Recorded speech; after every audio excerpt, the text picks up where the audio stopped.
నమస్తే. పార్టీ ఫిరాయించిన వాళ్ళ మీద స్పీకర్ ఏం నిర్ణయం తీసుకోబోతున్నారన్న ఒక సస్పెన్స్కి తెరబడ్డది. మొత్తం 10 మంది ఎమ్మెల్యేలు బీఆర్ఎస్ నుంచి కాంగ్రెస్లోకి వెళ్ళారు. కాంగ్రెస్లోకి వెళ్ళారు మా ఎమ్మెల్యేలని బీఆర్ఎస్ వాళ్ళకి కంప్లైంట్ చేశారు. సరే, వాళ్ళకి ఏం అర్హత ఉంది, వాళ్ళు గతంలో ఏం చేశారు, ఇవన్నీ మనం ఒకసారి పక్కన పెడితే ఇప్పుడున్న విషయం గురించి మాట్లాడితే 100కు 100%, 1,00,000% వాళ్ళు పార్టీ మారారు. ఇందులో స్పీకర్ నోటీసులు ఇవ్వడం, వాళ్ళు స్పందించడం, అందులో 8 మంది ఎమ్మెల్యేలు మేము పార్టీ మారలేదు, ఒక ఆయన దేవుని కండువా కప్పుకున్నా, ఇంకొక ఆయన జాతీయ జెండా కప్పుకున్నా, ఇట్లా రకరకాలుగా బొంకిరు, అంటే తప్పుడు మాటలు, దొంగ మాటలు మాట్లాడారు. సో చివరికి సుప్రీంకోర్టు, హైకోర్టు, ఆ తర్వాత సుప్రీంకోర్టు కూడా జోక్యం చేసుకోవాల్సిన పరిస్థితి వచ్చి స్పీకర్కి ఇన్ని రోజుల్లోగా మీరు ఏదో ఒక నిర్ణయం తీసుకోండి, అయితే వేటు లేకపోతే పిటిషన్లు డిస్మిస్, ఏ నిర్ణయం తీసుకుంటారో మీ ఇష్టం, సో ఏదో ఒక నిర్ణయం తీసుకోండి త్వరగాని కోర్టు 3 నెలల సమయం పెట్టింది. సో ఆ గడువు దగ్గరికి వస్తున్న క్రమంలో స్పీకర్ 5 ఎమ్మెల్యేల మీద నిర్ణయం తీసుకున్నాడు.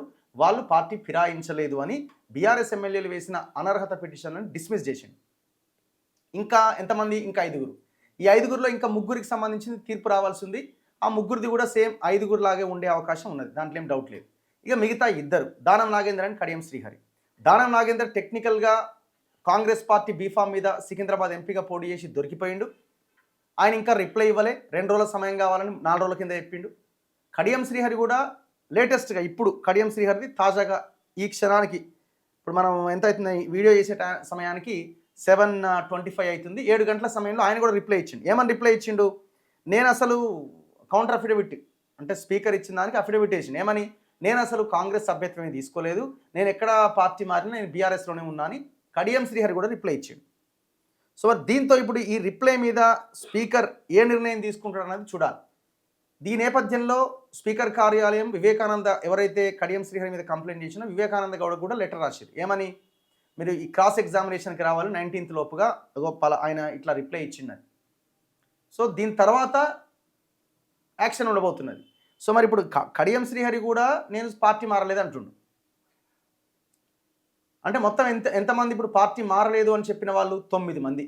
ఒకరు దానం నాగి, ఆయన కూడా చెప్పేటోడేమో కానీ ఆయన పోటీ చేసి చెప్పలేకపోతుండు, ఇబ్బంది అవుతుంది ఆయనకి.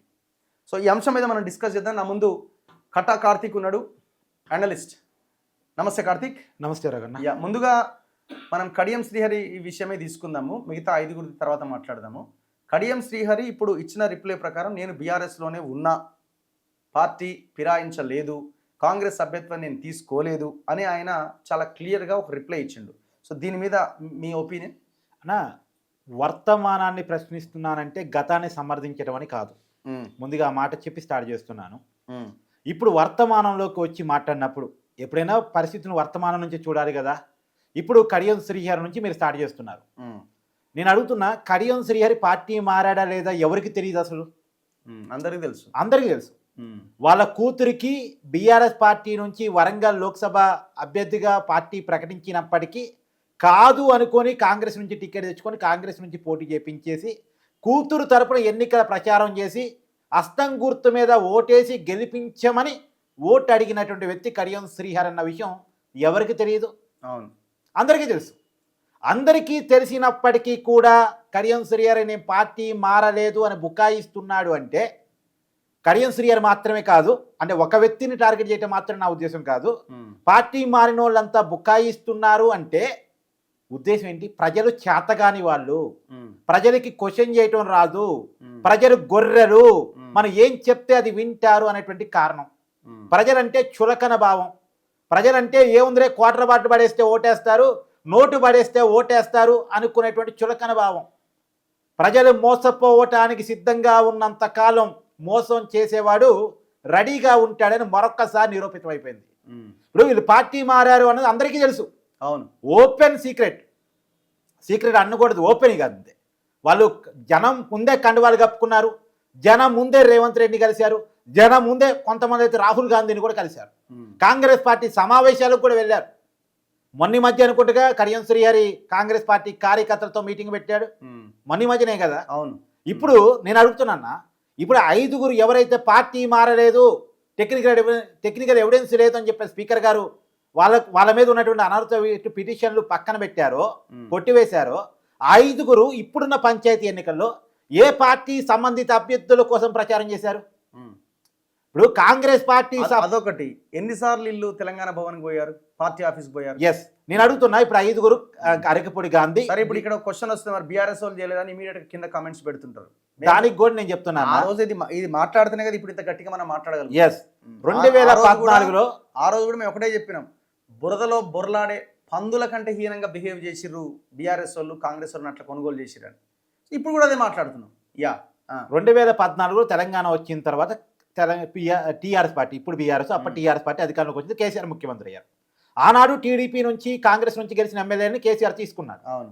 ఆ రోజు అసలు రాజ్యాంగ విరుద్ధంగా తలసాని శ్రీనివాస్ యాదవ్ సనత్నగర్ ఎమ్మెల్యే ఏకంగా మంత్రి అయ్యాడు. సరే, ఆ రోజు మనం మాట్లాడాం. తర్వాత కాలంలో సరే, ఆ రోజు కేసీఆర్ చెప్పింది ఏంటంటే తెలంగాణ రాజకీయ ఏకీకరణ అన్నాడు. ఆనాడు ఆంధ్ర వాళ్ళు తెలంగాణ ప్రభుత్వాన్ని పడేయాలని చూస్తున్నారు, తప్పని పరిస్థితుల్లో నేను ఎమ్మెల్యేలు కావాలి కాబట్టి తీసుకుంటున్నాను అన్నారు. సరే, ప్రజలు దాన్ని యాక్సెప్ట్ చేశారు. 2018 ఎన్నికల్లో మరొక పార్టీ ఎమ్మెల్యేలను తీసుకోవటం అవసరం లేనంతగా 89 సీట్లు ఆనాడు టీఆర్ఎస్ పార్టీకి ఇచ్చారు 2018 ఎన్నికల్లో. అయినా సరే టీడీపీ నుంచి గెలిచిన 2 ఎమ్మెల్యేలను తీసుకున్నారు, కాంగ్రెస్ పార్టీ నుంచి గెలిచినటువంటి ఎమ్మెల్యేలని 12 మందిలో 13 మంది తీసుకున్నారు. ఆ తీసుకున్న వాళ్ళలో కూడా కాంగ్రెస్ పార్టీ గుర్తు మీద గెలిచిన సబితా ఇంద్రారెడ్డి గారు మళ్ళీ మంత్రి అయిపోయారు. అది సరే జరిగిపోయింది. ఆ రోజు టెక్నికల్గా 2/3 ఎమ్మెల్యేలు పార్టీ మారారు కాబట్టి అనర్హత అనేటువంటి అవకాశం లేకుండా పోయింది. అది టెక్నికల్గా కూడా ఉన్న లూప్ హోల్ని వాడుకొని చేసిన వ్యవహారమే కదా, అంతకుమించి ఏముంది అందులో. ఆ రోజు రేవంత్ రెడ్డి గారు ఏం మాటలు చెప్పారు, పార్టీ మారిన ఎమ్మెల్యేల ఇంటి ముందు చావుడప్పు కొట్టమని అన్నారు. ఇప్పుడు ఎవరింటి ముందు చావుడప్పు కొట్టాలి? నేను అడుగుతున్నా, రేవంత్ రెడ్డి గారు మీరే ముఖ్యమంత్రిగా ఉండి 10 మంది ఎమ్మెల్యేలు పార్టీ మారారు అని ప్రజల ముందు కనపడుతున్నా సరే బుకాయిస్తున్నారు కదా, ఎవరింటి ముందు చావుడప్పు కొట్టాలి? ఈ 10 మంది ఎమ్మెల్యేలు ఇళ్ళ ముందు చావుడప్పు కొట్టాలా, రేవంత్ రెడ్డి గారి ఇంటి ముందు చావుడప్పు కొట్టాలా? నేను స్ట్రైట్గా అడుగు తెలుసుకున్నా. అంటే చెప్పేది ఒకటి చేసేది ఒకటా? అక్కడేమో రాహుల్ గాంధీ రాజ్యాంగం పట్టుకొని తిరుగుతాడు, పార్టీ మారిన మరుక్షణం పదవి కావాలని డిమాండ్ చేస్తాడు, పార్టీ ఫిరాయింపుల చట్టం స్ట్రెంథన్ కావాలని అడుగుతాడు. ఇలా రాహుల్ గాంధీ కాంగ్రెస్ తెలంగాణ అధికారం ఉంది, ఇంకేమన్నా సపరేట్ కాంగ్రెస్ అధికారంలో ఉందా? రాహుల్ గాంధీ డిమాండ్ చేసేదేంటి, రాజ్యాంగం పట్టుకొని చెప్పేదేంటి, ఇక్కడ జరిగేదేంటి? అంటే ఇంకోటి కూడా, పార్టీ మారిన వాళ్ళు కూడా మాజీ స్పీకర్గా పనిచేసినటువంటి బాన్సువాడ ఎమ్మెల్యే పోచారం శ్రీనివాసరెడ్డి కూడా ఉన్నాడు. అంటే ఎటు పోతున్నాయి వ్యవస్థలు, నా బాధ అది. ఆ రోజు ఆయన కూడా ఆయన దగ్గర పెట్టుకొని సంతకాలు ఓకే చేయకుండా చాలా రోజులు ఇదే అంటే 2/3 వచ్చేంత వరకు వెయిట్ చేసిండు. అంటే ఆ రోజు కూడా అదే జరిగింది కదా. అదేనా, ఆనాడు అధికారంలో ఉన్నోళ్ళు కానీ ఈనాడు అధికారంలో ఉన్నోళ్ళు కానీ వాళ్ళు ప్రతిపక్షంలో ఉంటే ఒక రకంగా మాట్లాడతారు, అధికారంలో ఉంటే మరో రకంగా బిహేవ్ చేస్తారు. కారణం ఏంటంటే ప్రజలు చేతకాని వాళ్ళుగా ఉంటున్నారు కాబట్టి, ప్రజలు ప్రశ్నించట్లేదు కాబట్టి, ప్రజలు క్వార్టర్ బాటిల్కు నోటికు అమ్ముడుపోతారని ఒక ఒపీనియన్లో రాజకీయ నాయకులు ఉన్నారు కాబట్టి. నేను చెప్తున్నా, ఇవాళ కాంగ్రెస్ పార్టీలోకి వీళ్ళు చేరారు కదా, నేను కాంగ్రెస్ పార్టీని టార్గెట్ చేస్తున్నాను అనుకునే వాళ్ళకు నేను చెప్పదలుచుకున్నా. ఇప్పుడు పార్టీ మారిన ఈ 10 మంది ఎమ్మెల్యేల్లో ఎవరికన్నా కాంగ్రెస్ సిద్ధాంతం మీద కమిట్మెంట్ ఉందా? కాంగ్రెస్ సిద్ధాంతం ఏంటో తెలుసా వాళ్ళకి? దోపిడీ సిద్ధాంతం మీద కమిట్మెంట్ ఉంది. వాళ్ళు వాళ్ళ ఆస్తుల కోసం పార్టీ మారారు తప్ప భూములే, ఇంకేముంది అందులో, భూములే. అంతే కదా, క్లియర్ కదా. తెలంగాణ రాజకీయం మొత్తం భూముల చుట్టూ జరుగుతుంది. అంతే. వీళ్ళందరూ ఇప్పుడు బీఆర్ఎస్ నిజంగా అధికారంలోకి వస్తుంటే కాంగ్రెస్ ఎమ్మెల్యేలు చాలా మంది బీఆర్ఎస్లో ఉంటారు. లేదు రేపు బీజేపీ అధికారంలోకి వస్తే బీఆర్ఎస్లో ఉన్నారు, ఇటు కాంగ్రెస్లో ఉన్నారు, చాలా మంది బీజేపీలోకి వెళ్ళిపోతారు. ఎవరికి రాజకీయ సిద్ధాంతాలు ఉన్నాయి ఇక్కడ? అంటే మనం రాజకీయ సిద్ధాంతాలు లేని వాళ్ళని మనం గెలిపించుకుంటున్నాం. వాళ్ళు మన మీద ఎక్కి మన భూములు కొట్టేస్తూ ఆ కొట్టేసిన భూమిలో తృణమో ఫలమో ఎన్నికలప్పుడు పంచుతున్నారు. తృణమో ఫలమో పంచిన దానికి మనం ఆశపడి వాళ్ళని మన నెత్తి మీద ఎక్కించుకొని తెలంగాణ నాశనం చేసుకుంటున్నాం.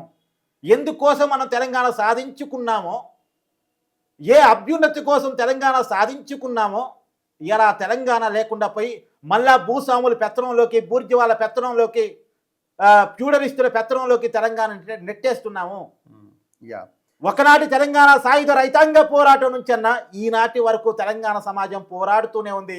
బడుగులకు హక్కులు కావాలి, బలహీన వర్గాలకు హక్కులు కావాలి, సామాజిక వర్గాల అభ్యున్నతి కావాలి, అందరూ అభివృద్ధిలోకి రావాలి అని చెప్పేసి ఆనాటి నుంచి ఈనాటి వరకు తెలంగాణ భూమి చుట్టూనే పోరాటం జరుగుతూ ఉంది. భూమి చుట్టూనే పోరాటం జరుగుతూ ఉంది తెలంగాణ సాయుధ పోరాటం నుంచి నేటి వరకు. ఇప్పుడు ఈ మొత్తం 10 మందిలో ఇక కడియం శ్రీహరి కూడా 8 మంది జాబితాలోకి పోయింది కాబట్టి నేను అనుకోవడం, కడియం శ్రీహరి తన ఓన్గా నేను పార్టీ మారలేదు, నేను బీఆర్ఎస్లోనే ఉన్నా అని చెప్పిండని అయితే నేను అనుకుంటలేను. 100కు 100% కాంగ్రెస్ ఆదేశాలతోటి, రేవంత్ ఆదేశాలతోటి ఉన్న ఆ టెక్నికల్ లూప్ హోల్స్ని బేస్ చేసుకుని ఆయన ఒక స్టేట్మెంట్ ఇచ్చుంటాడని నేను అనుకుంటున్నా. అంటే ఆ బై ఎలక్షన్ నుంచి తప్పించుకోవడానికి, రైట్? ఎస్. ఇక మిగిలింది దానం నాగేంద్ర. ఆయన ఏం చెప్పలేని పరిస్థితి, ఎందుకంటే ప్యూర్లీ ఆయన కాంగ్రెస్ బీఫామ్ మీద పోటీ చేసింది కాబట్టి నేను పార్టీ మారలేదు అని ఆయన ఏడ క్వశ్చన్ చేయగలుగుతాడు?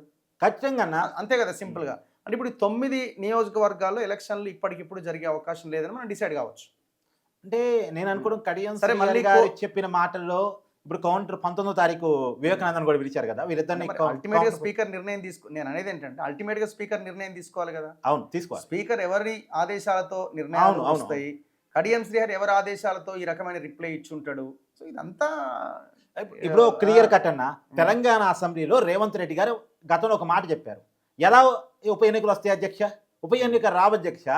నిజానికి కేసు ఏమో సుప్రీంకోర్టులో ఉంది, డెసిషన్ తీసుకోవాల్సిందే స్పీకర్. ఇప్పుడు సుప్రీంకోర్టు కూడా డెసిషన్ ప్రకటించదా, డెసిషన్ తీసుకోమని స్పీకర్ గారికి ఆదేశాలు ఇచ్చింది. ఎందుకు సుప్రీంకోర్టు తీసుకోవాలా? స్పీకర్ గారికి గౌరవం ఇచ్చి, ఆ పదవికి గౌరవం ఇచ్చి.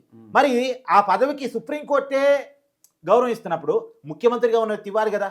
స్పీకర్ చేతిలో ఉన్న డెసిషన్ని తను ప్రకటించేసి ఎలా వస్తే అధ్యక్ష ఉప ఎన్నిక రావు అధ్యక్ష అని చెప్పారు. అంటే ఉప ఎన్నిక రావని ఆ రోజు చెప్పిన హింట్ని ఇవాళ స్పీకర్ గారు నెరవేర్చారా అని అడుగుతున్నా. నేను డౌట్ నేను అడుగుతున్నాను. అంటే ఎటుపోతున్న వ్యవస్థ, అంటే స్పీకర్ వ్యవస్థని కూడా డిసైడ్ చేస్తున్నారు. అంటే ఇక్కడ ముఖ్యమంత్రిగా ఉన్న వ్యక్తులు, అంటే అధికారంలో ఉన్నటువంటి నాయకుడు డిసైడ్ చేస్తున్నాడు. అంటే కేవలం రాజ్యాంగబద్ధ పదవులు రాజకీయ పదవుల కింద నలిగిపోతున్నాయి. క్లియర్గా అర్థం చేసుకోవాలి. అందుకనే అడ్డగోలుగా అబద్ధాలు ఆడగడుతున్నారు. నా డౌట్ అన్న, ఇప్పుడు వీళ్ళు అంత అడ్డగోలుగా కనపడుతున్న అబద్ధాలు ఆడుతున్నారు కదా, వీళ్ళు చట్టాలు చేసే శాసనసభలో ఉండే వ్యక్తుల, వీళ్ళు చట్టాలు చేసే శాసనసభలో ఓపెన్ గా వీళ్ళందరూ కండువాలు కప్పుకొని బయటకు వచ్చి మేము కాంగ్రెస్ లో జాయిన్ అయినాం అని మాట్లాడిన వీడియో బైట్స్ ఉన్నాయి.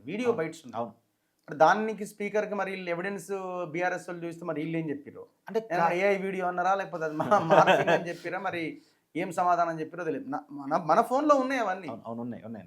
తెల్ల వెంకటరావు చెప్పింది ఉన్నాయి, సంజయ్ కుమార్ చెప్పింది ఉన్నాయి, ఆయన ఎవరు గద్వాల ఎమ్మెల్యే చెప్పింది ఉన్నాయి, మహిపాల్ రెడ్డి చెప్పింది ఉన్నాయి. పార్టీ మారిన అని ఓపెన్ గా చెప్పారు స్టేట్మెంట్. ఎవరైనా చెక్ చేసుకోవచ్చు, యూట్యూబ్ లోకి వెళ్తే కనపడతాయి. అవును. అంటే ఇలాంటి వాళ్ళు చేతులు మన తరరాతులు పెట్టామా? ఇప్పుడు చట్టాలు చేసిన వాళ్ళే అంతిమంగా ఏలుతుందో వాళ్ళే కదా. వీళ్ళ చేతులు మన తరరాతులు పెట్టామా? మనం ఒకసారి ఆలోచించుకోవాలన్నా, ప్రజలు ఆలోచించుకోవాల్సిన సమయం ఇది. వీళ్ళ చేతుల్లో మన తరరాతులు పెట్టాము, ఇవాళ వీళ్ళు మన మీదకి ఎక్కి పరిపాలిస్తున్నారు. ఎంత ఇంత బుకాయింపు అన్న. కడియం శ్రీహరి కూడా కూతురు కోసం ప్రచారం చేసిండు కదా. క్లియర్గా కష్టం గుర్తు మీద ఓటేయమని చెప్పినటువంటి ఎమ్మెల్యే నేను బీఆర్ఎస్లో ఉన్నానని చెప్తున్నాను. నేను ఒకటి అడుగుతున్నా అన్న, ఓపెన్ ఛాలెంజ్ చూస్తున్నా. వీళ్ళందరూ పార్టీ మారలేదు అనుకున్న వాళ్ళు ఇవాళ నైట్ వాళ్ళ ఇంటి మీద గులాబీ కండవాలు కట్టమని చెప్పండి, గులాబీ జెండాలు కట్టమని చెప్పండి, తెలంగాణ భవన్కి రమ్మని చెప్పండి. ఇప్పుడు ఎంపీటీసీ ఎన్నిక రాబోయే కాలంలో ఉన్నాయి కదా, పార్టీ గుర్తుమే జరుగుతాయి కదా. మేము గులాబీ అభ్యర్థుల కోసం ప్రచారం చేస్తాం, పార్టీ టికెట్ ఇచ్చే వాళ్ళ కోసం పనిచేస్తామని చెప్పమానండి, అర్థమైపోద్ది కదా.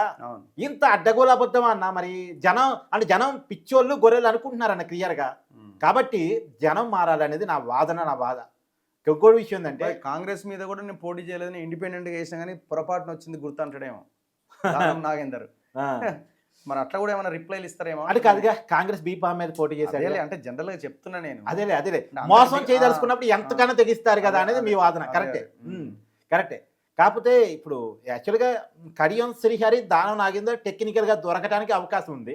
మరి కడియం శ్రీహరిని ఎంత మేరకు రక్షించడమే కదా, ఎంత మేరకు రక్షించగలుగుతారు అనేది చూడాలి. కానీ దానం నాగేందర్ రక్షించడానికి ఏమి ఉండకపోవచ్చు, మేబీ ఉండకపోవచ్చు నేను అనుకుంటా. ఆయన ఒక్కటి దొరికిపోయాడు. నేను పోటీ చేయను అన్నాడు, బలవంతంగా చేపించారు.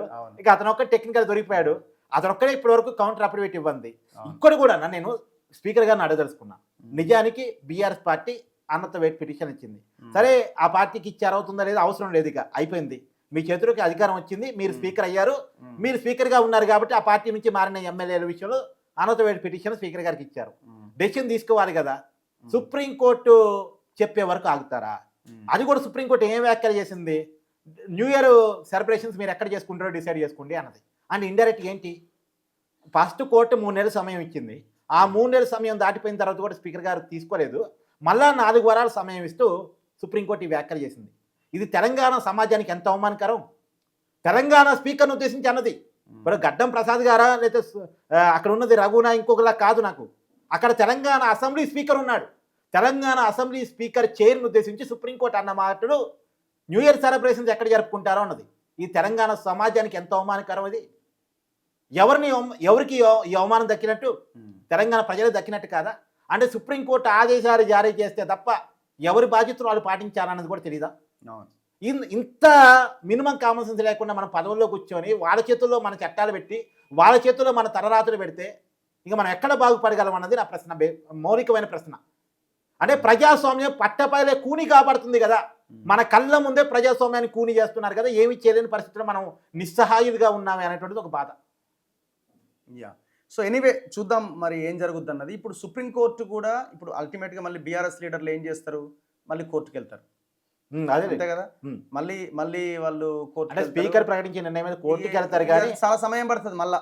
కానీ దాని ఇప్పటికిప్పుడు స్పీకర్ నిర్ణయం మీద కోర్టు జోక్యం చేసుకోకపోవచ్చు, స్పీకర్ అధికారులు దూరకపోవచ్చు. సరే, ఒకవేళ దూరినా కూడా చాలా సమయం పడుతుంది అంటున్నాను నేను. ఆ విచారణ జరిగి మళ్ళీ అదంతా ప్రాసెస్, మళ్ళీ వీళ్ళు కౌంటర్ ఏమంటారు అది ఇది రకరకాల. అవునవును. సో అందుకే ఇప్పుడు స్పీకర్ నిర్ణయాన్ని ఇప్పటికిప్పుడు ఏదో అయిపోయి మళ్ళీ ఎలక్షన్ వచ్చే అవకాశం ఈ 9 నియోజకవర్గాల్లో ఉండకపోవచ్చు నేను అనుకుంటున్నాను. ఒక్క ఖైరతాబాద్ మినహాయించి. అవును. యా, చూద్దాం ఏం జరుగుద్ది అనేది. Anyway thank you very much Karthik. Thank you. So ఇది ఓవరాల్గా స్పీకర్ తీసుకున్న నిర్ణయం మీద చిన్న విశ్లేషణ. చూద్దాం భవిష్యత్తులో ఏం జరుగుద్ది అన్నది. చూస్తూనే ఉండండి మన తొలి వెలుగు.